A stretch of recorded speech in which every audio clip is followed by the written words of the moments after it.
Ooh, yeah. Welcome back to the channel, guys. So today I took a couple days off of work and we're gonna work on the daily driver, the Ram, the 3500.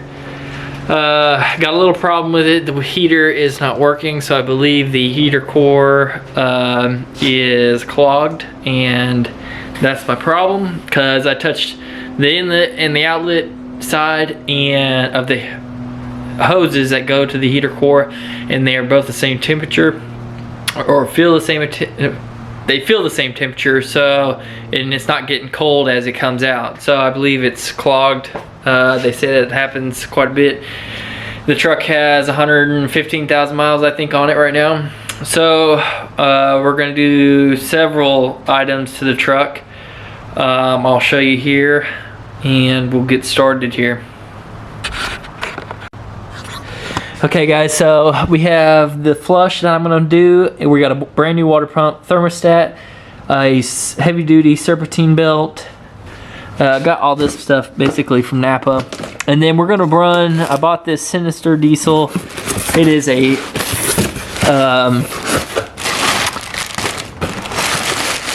coolant filtration system, I guess you could call it. Comes with the filter, comes with the filter housing wrapped in there, all the lines to do so, and the bracket down here to attach it to the engine. So I'm hoping this will eliminate the heater core from clogging, and for any future problems with the truck. There is what would you call it, sediment or debris in the cooling system. I can see it in my reservoir tank. So there's obviously some stuff. People say that it comes from the casting in the engine when they cast the engines. There's a lot of people on the internet. I've done so much research on this stuff, you guys. I mean, I'm talking probably 10 hours just for coolant, and probably 10 hours on reading about coolant filtration systems, because there's a lot of people against them and there's a lot of people for them.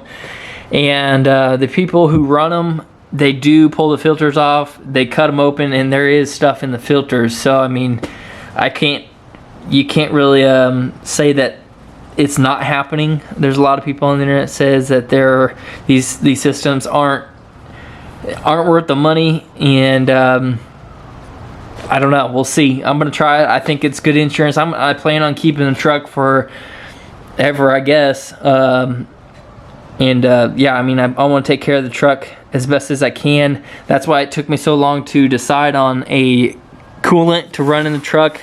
I'm going with Final Charge Global Coolant.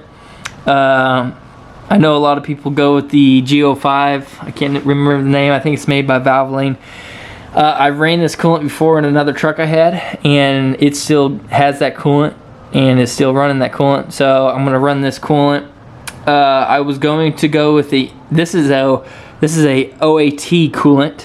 A lot of people switch over and go with a HOAT coolant, but what I've read is Cummins and Ram said you could run HOAT coolant up from 2007 to 2013, I believe, and then they switched to OAT coolant.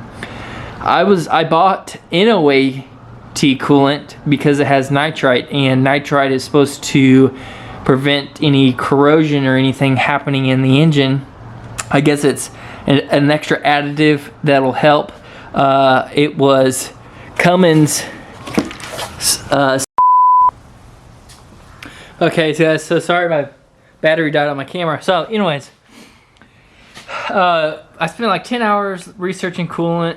This is certified Cummins.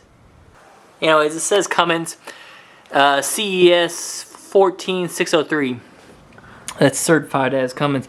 And all the other coolants that I've researched are the same certification on there. But anyways, I was going to go with nitrite NOAT coolant, but I did some more research and found out that some guys were saying that nitrite can erode or corrode aluminum parts. And so I'm not 100% sure what's aluminum. I'm sure my heater core is aluminum in the truck. My radiator is aluminum. So I took that stuff back and just got this NOAT coolant. It's what the book says in my truck, the book that came with the truck, maintenance log or maintenance book. That's what it says. It runs OAT coolant. I did not want to. I could have went, and a lot of guys go and buy the stuff from the dealer, Mopar coolant, but that stuff I think was it's right around $30 a gallon. I think is what I got it for. And this was 21, I think, or something like that. I paid for this for each gallon. Just picked up 6 gallons. I only need 4, but yeah, that's what we're running. But anyways, with the filtration system, I figured I might as well go ahead and buy it. I plan on keeping the truck for a long time. All the other bigger diesels that I have coolant filters on them.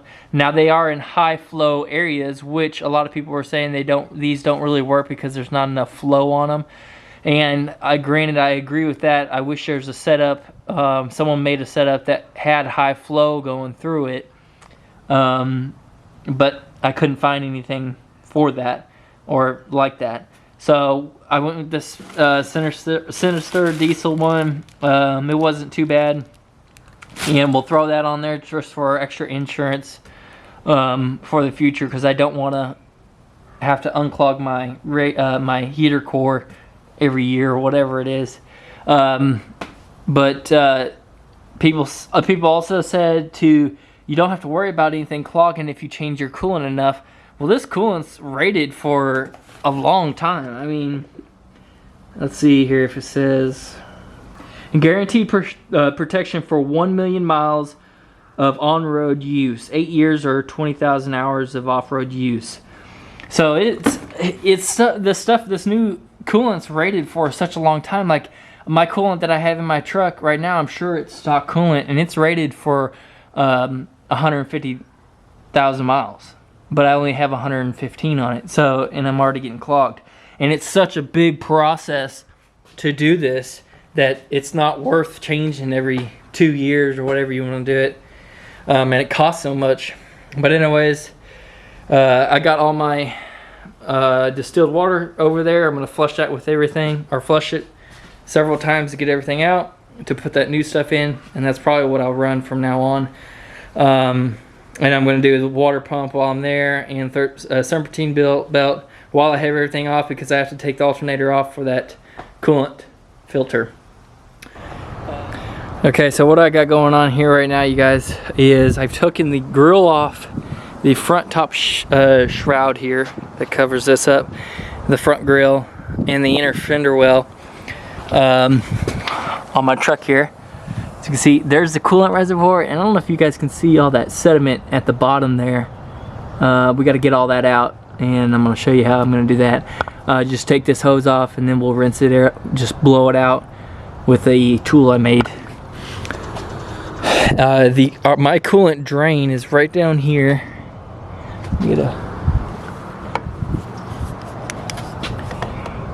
It's right there.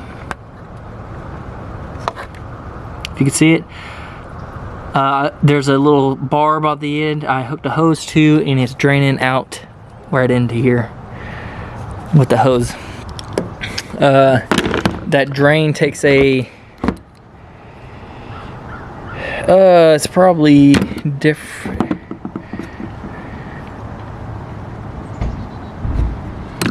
It's probably metric, but I got a 3/8 on there, but it's probably a 10 hex bit. Okay guys, I just did my first cycle.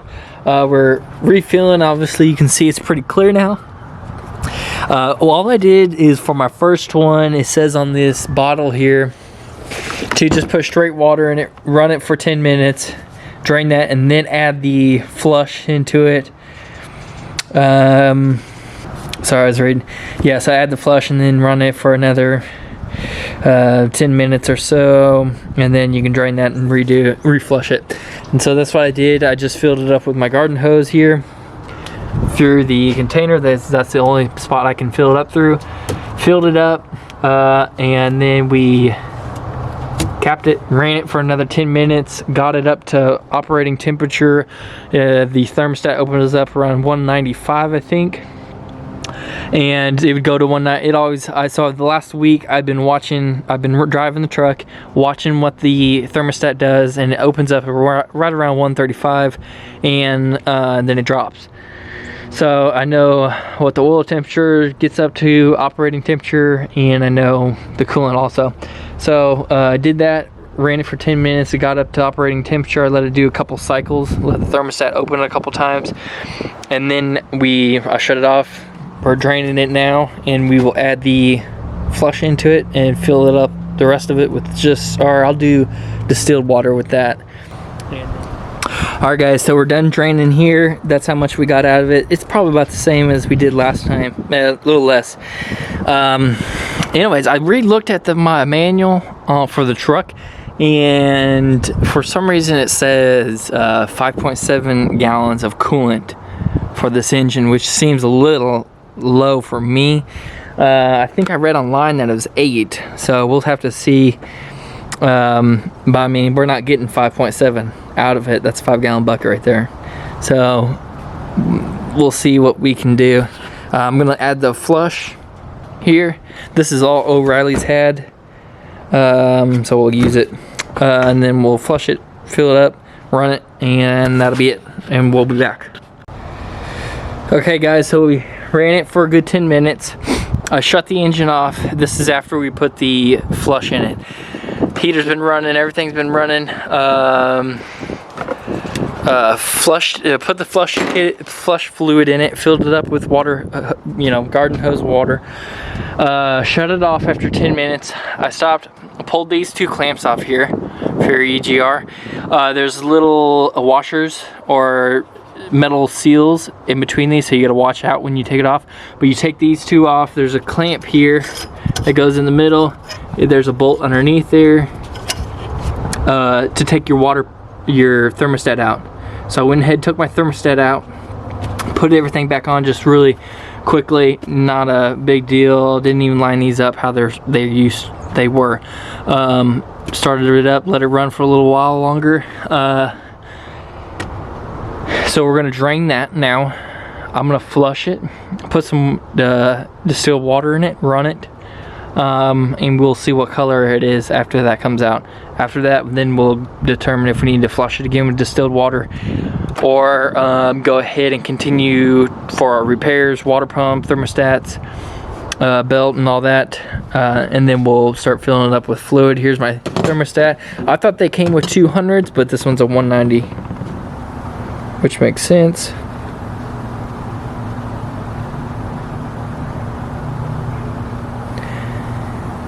Actually, yeah, it's a 190.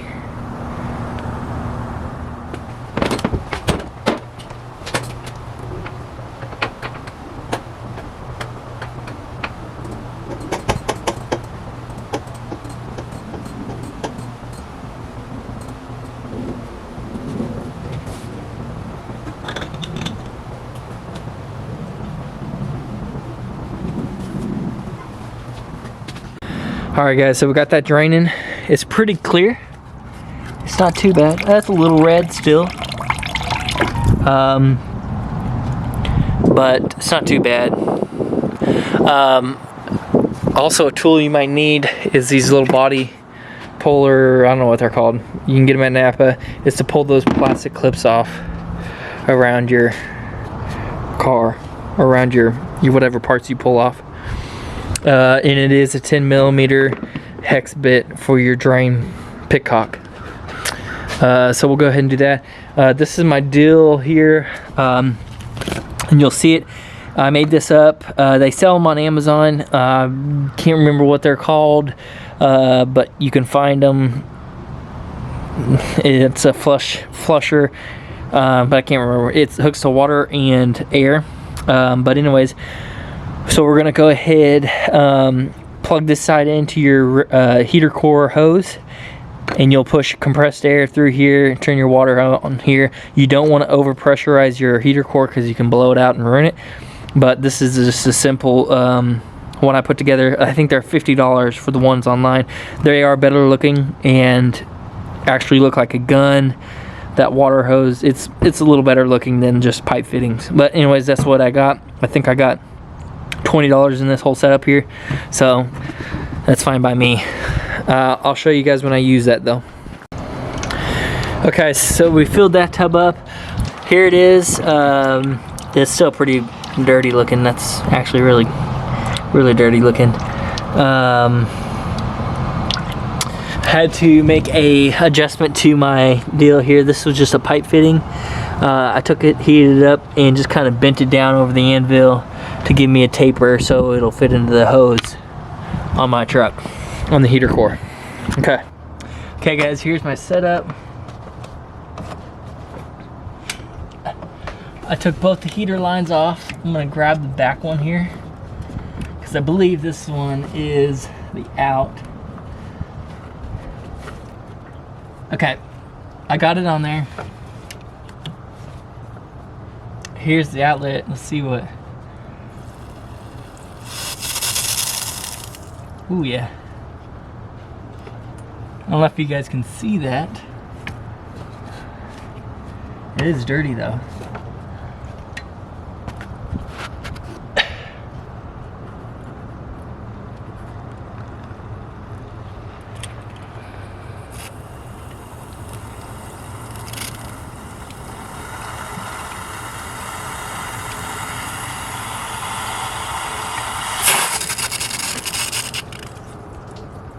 Okay, I'm gonna push this down there so it doesn't squirt in my face.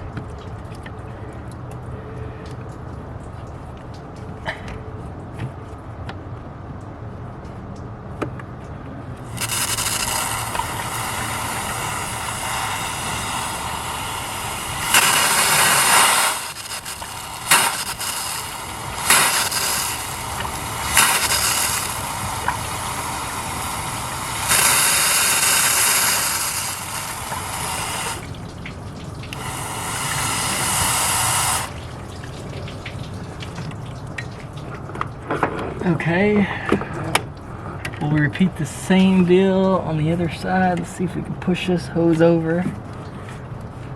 Okay guys, so we did another heat cycle or whatever you want to call it. Ellie, what are you doing over there? Anyways, poured distilled water in it, ran it. The heat, we flushed the heater core and it's working now, which is great. That's why we kind of really started this and pushed for it. Changing the coolant out. We got to drain it again. Did another 10-minute cycle. Got about 140 degrees. It's taking a long time to heat up because the thermostat's out, but that's what we got coming out. Pretty clear looking, but yeah, that's a little hot. Anyways, we'll see what it looks like. I mean, that's dirty right there. That's really dirty. I guess that flush works. I don't know. But that's what we're draining. That's all I'm probably gonna do tonight. We'll catch up. Tomorrow morning is probably when I'll finish up, and I'll start videoing it again for you guys so you can see the whole process of changing water pump. It doesn't look too bad. I got something squealing in here, so hopefully it's the water pump and not the idler or tensioner. I heard that goes out sometimes too, but if that's the case, we're gonna grease it up and put it back on, and we'll have to order one because I don't have any in stock. But that's it for tonight. I got 2 gallons of our 10 gallons right there of antifreeze, and we'll have another one we'll have to get rid of. But that's that. Catch you guys in the morning. Alright guys, welcome back to the channel. It's the next day. We left off last night. We put our distilled water in again and we flushed it. This is the color that's coming out of it. I don't know if you can see it too well. There it is a little bit. It's still a little dark, but so we're gonna do that again. It's pretty cold out here this morning. It's about I'd say probably 40 degrees, in the 40s. But anyways, we're gonna fill it back up with distilled water, get it running again. It's gonna take a little while to heat up because we got the thermostat out. I wanted to go back on my rinsing tool here and just let you guys know that when you use this guy, let's adjust it here.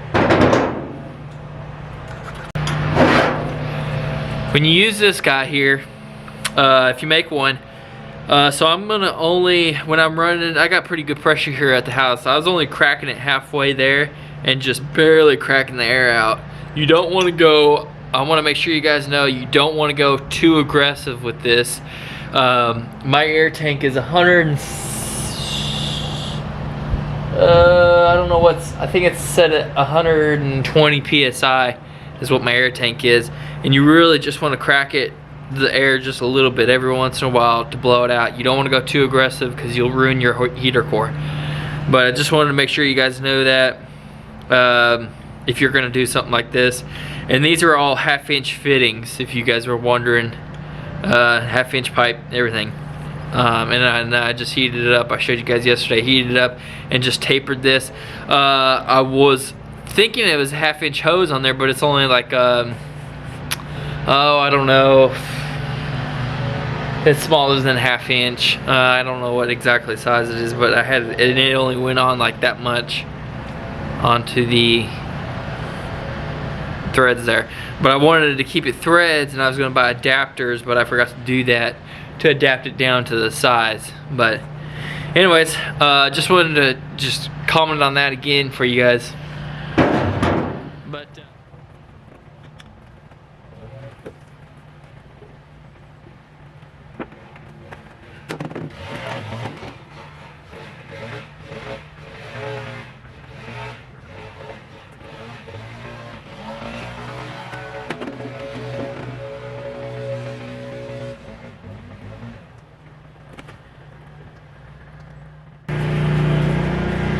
alright guys, so we just finished filling it up with distilled water again. I'm going to start it, and then we'll top it off when it starts circulating all the water, getting all the air out of the system.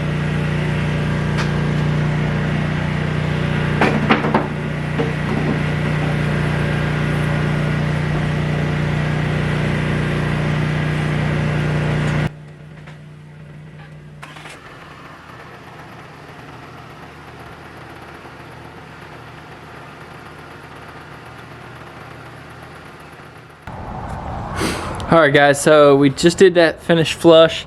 This is what we got out of it right there, and it's getting clearer, but I want to go ahead and drain my, well, my reservoir tank's already drained, and I've got a lot of sediment out of it. You can see there's just a little bit left. Now there's a type of clamp right there, and there's another guy on YouTube that did a flush, and he took that clamp off and just replaced it with a straight hose clamp, which is perfectly fine, but I do not have one right now. But there's another clip back here that's from that hose, and it's a little easier. It's kind of like these guys here. You can pry with or get with a pair of channel locks, and it's right over here, and that's where I'm going to take mine off. You probably, if I can get it out of there. It's a little tight, but we're going to try there, and then we'll just bring the hose out and try and flush it out down here. Let me show you the top view. So I got the clamp back. It'll be a little hard. Right there's the end of the hose. Right where my pliers are right there. That's where the barb is. If you got a pair of pliers like these, that's how I got the clamp back. So go ahead and try and get that off there. Alright guys, so I got it off there. Just with the, I mainly just use these needle nose pliers and a pick. And just got that pick up underneath the hose to break the seal. And then we'll go ahead and take it off here, off this wiring harness. Run it out of here.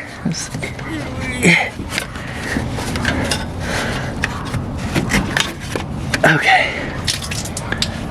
Alright. We'll go ahead and hook my flusher on it and to the hose and air, and we'll blow it up in here and see if we break anything loose.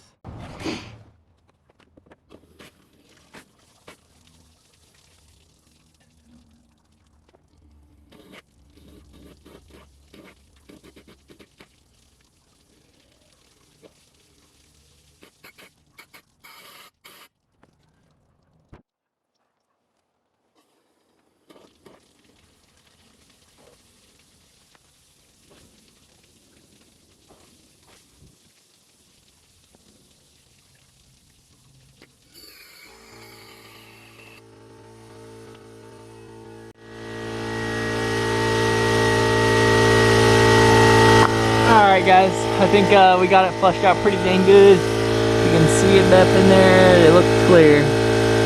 So I think we're pretty good here. I'll rehook that hose up and that'll be, and then we're gonna flush it one more time and that's it guys. We're gonna start replacing parts.